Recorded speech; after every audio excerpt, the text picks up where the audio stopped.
অগ্রগামী হলেও বিশ্ববিদ্যালয়কে বিশ্বমানে নিতে ভূমিকা সামান্যই। এবার ভিন্ন সম্ভাবনার ক্ষেত্র তৈরির তাগিদ সাবেকদের।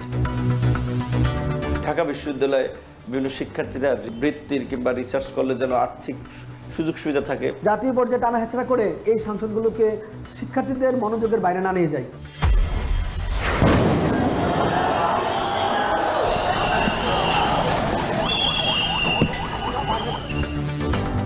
শাহবাগের শিক্ষার্থীদের উপর লাঠি চার্জে ডিএমপি কমিশনারের দুঃখ প্রকাশ। আলোচনার পাশাপাশি জনদুর্ভোগ এড়িয়ে চলবে আন্দোলন, জানালো শিক্ষার্থীরা। এবং দুঃখ প্রকাশ বিকাল 5টায় আমরা ফিউচার কর্মসূচি ঘোষণা করব ইনশাআল্লাহ।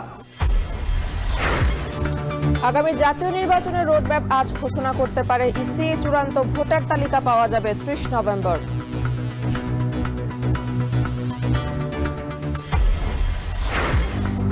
এজেন্ট ব্যাংকিংয়ে অগ্রণীর বিপুল অর্থ লুট। অনুমোদনের আগে তৃতীয় পক্ষ দুয়ারের সঙ্গে চুক্তি, ক্ষতি 250 কোটি টাকা।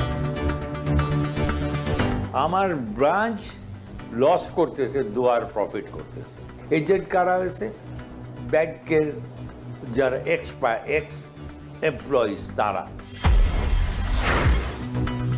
বিদেশি অপারেটর পরিচালিত পতেঙ্গা কন্টেইনার টার্মিনালে পণ্য খালাসে ভোগান্তির অভিযোগ। বন্দর ব্যবহারে বিমুখ ব্যবসায়ীরা।